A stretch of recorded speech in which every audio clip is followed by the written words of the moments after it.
Welcome to the Deep Dive. Today we're jumping straight into the buzz, what was really lighting up the X platform on July 28th, 2025. We've pulled together some of the biggest posts, the ones that really got people talking. Absolutely. And it's, a fascinating mix. These aren't just single topic posts. We're seeing everything from like major tech debates and world news to market trends and even really deep dives into human psychology. Yeah, it gives you as a real snapshot of that day's online pulse. Exactly. It's a unique way to see what captured everyone's attention. So our mission here is simple. Quickly unpack the key insights from these trending topics. Think of it as your shortcut to getting clued in, maybe with some surprising connections you didn't expect. Okay, let's get into it. First up, the tech world. A classic Elon Musk tweet. From @Elon Musk, naturally, he posts.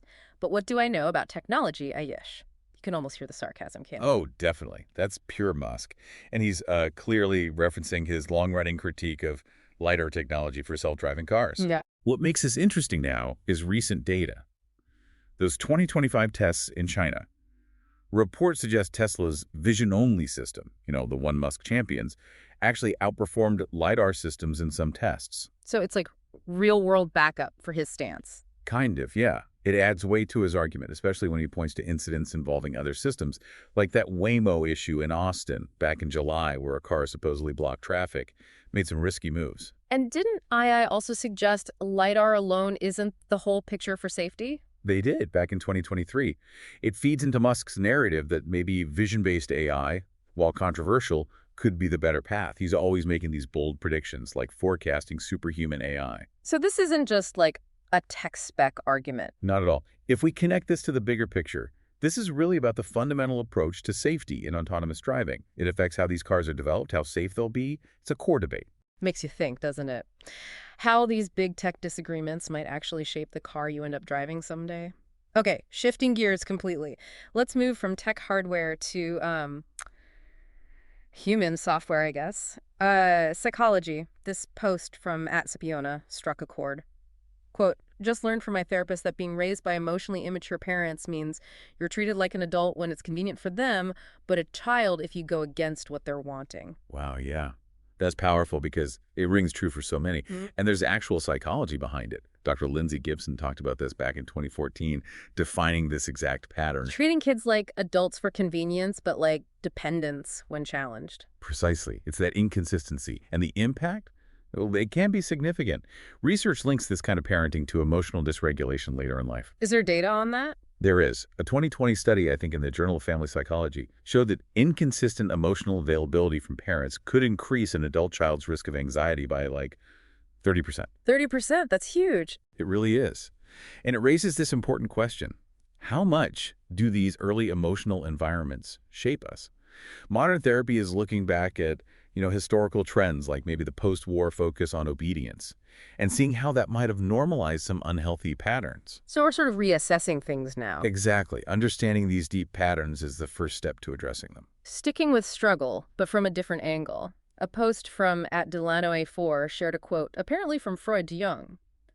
All is built on sand, but we must build as if the sand were stone. That's a profound one. It comes from that famous Freud-Jung correspondence, and it captures this idea of finding meaning despite life's inherent fragility. It's not about denying the sand, but committing to build anyway. Sounds a bit like Viktor Frankl's ideas, finding purpose in suffering. Very much so. Logotherapy. And it echoes in modern thought, too. You hear people like Jordan Peterson talking about enduring difficulty as part of a meaningful life. Plus, psychology studies, like one from 2018, often link overcoming adversity with personal growth. It even applies online, right? Like creators dealing with algorithms. Yeah, interestingly, a 2023 study found that finding beauty or meaning in that struggle actually boosts resilience for digital creators. What's fascinating here is it's this timeless human search for meaning playing out even in the, fleeting world of the internet. Okay, let's lighten things up slightly, though it still touches on coping. From @DrClownPhD, a post saying, Pedro Pascal, when he have anxiety. And it has that meme picture from The Office. Right. And the reason it works, the reason it's funny and relatable is because Pedro Pascal himself has talked about having anxiety. And apparently, one way he copes is through physical touch. Oh, really? Yeah, it came up a lot during the Fantastic Four press tour buzz earlier this year on Reddit and places like that. People noticed it. And there's science behind that, isn't there? touch reducing stress. Absolutely. A 2023 study actually showed physical touch can lower cortisol levels, the stress hormone, by like 20 to 30%, especially in social anxiety situations. So his coping mechanism is grounded in science.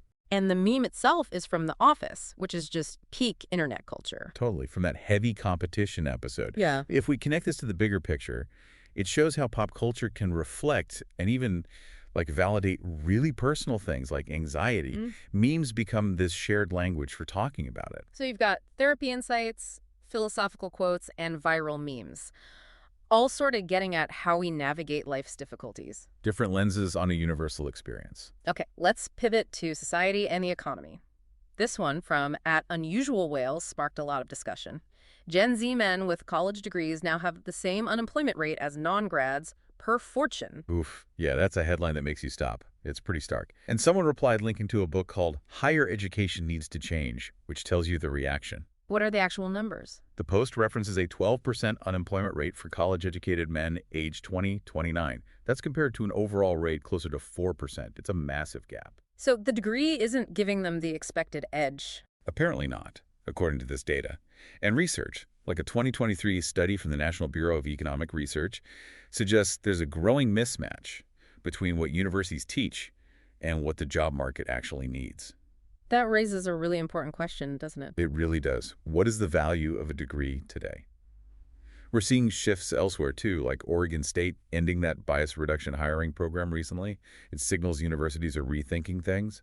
But the core insight here is that the traditional promise of higher education might be breaking down for some groups. Okay, shifting economic models now. A bit of humor from @Ryanair. Good morning to passengers who don't expect business class on a flight that costs less than a pizza. Huh. Classic Ryanair. That tweet perfectly sums up their whole deal. Ultra-low fares, zero frills, and they're not shy about it. They manage expectations very directly. Totally. And there's method to the madness. Beta shows their fares creep up as the plane fills, so it's all about volume. This kind of blunt, witty social media is also a trend among budget airlines now, trying to stand out. Does that kind of humor actually work for a brand? It seems to, especially with their target audience, the price-conscious travelers. Research suggests it can build loyalty. But, what's fascinating here is it's a gamble. They risk annoying people who don't get the joke or the intentionally basic service. It's all about managing expectations through bold communication. Definitely makes you think about how companies position themselves and how upfront they are. Affects your choices as a consumer, right? Sure. Now, let's look at culture and how people are perceived online. We saw this post from @WildBearStuff. It just said, Sydney Sweeney is mid next to a South Park image. Right, mid. That internet slang for just average, underwhelming. This post is interesting because it's kind of poking fun at how quickly and casually opinions are thrown around online, especially about appearance. Is that common? Satire driving these debates. Yeah, a 2023 study actually found that like 60% of social media arguments about attractiveness involved exaggeration or satire. It's often more about getting a reaction than a serious critique. And Sweeney seems to be part of this trend of actresses getting sudden, sometimes weird online backlash. Exactly. Pew Research noted a rise in polarized online beauty standards talk, fueled by paparazzi, maybe even bots. But the real kicker, the fascinating part here, is the timing. This mid-comment dropped just hours before the 2025 Emmy nominations. Where she has a history, right? Euphoria, White Lotus. Precisely. Past nominations. So you have this stark contrast, critical acclaim versus someone casually dismissing her online with a meme. It shows the wild disconnect in online culture. Okay, sticking with cultural critique.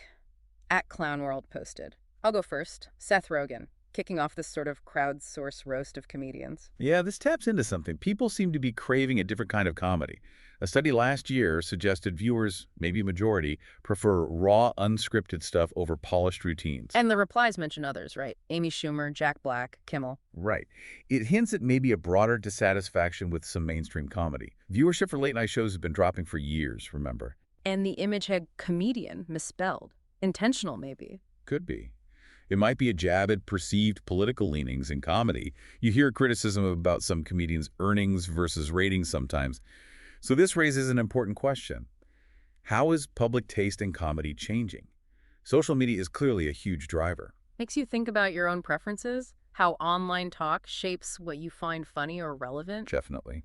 Let's shift focus again to a really positive story, a global achievement. At Narendra Modi celebrated Divya Deshmukh winning the 2025 FIDE Women's World Cup and becoming a grandmaster. Huge news for India. She's only 19, making her the youngest Indian grandmaster. It's a fantastic achievement, really building on the legacy of players like Anand. And her tournament run was tough, wasn't it? Beating experienced players. Absolutely. In Batumi, Georgia, she outperformed top players. And this isn't a fluke.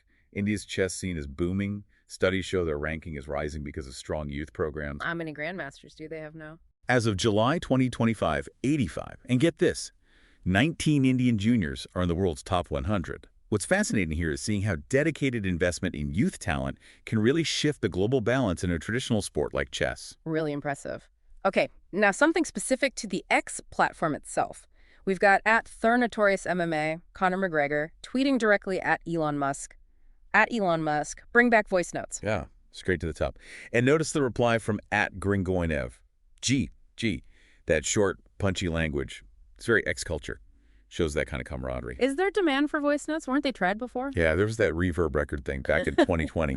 And data does suggest audio boosts engagement. A 2022 study indicated maybe a 20% bump in interaction. So McGregor's tapping into a real user desire. So if we connect this to the bigger picture. It's about platform evolution. Users constantly want new ways to interact, more engaging features. It shows how platforms like X need to keep adapting, responding to what people, even high-profile people like McGregor, are asking for. Okay, finally, we need to address a very sensitive topic that was generating buzz.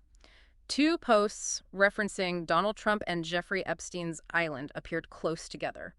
We need to be really careful here, just presenting the info from the sources, staying neutral. Absolutely. Strict neutrality is key. First, at Leading Report posted, breaking. Donald Trump turned down opportunity to travel to Jeffrey Epstein's island per Axios.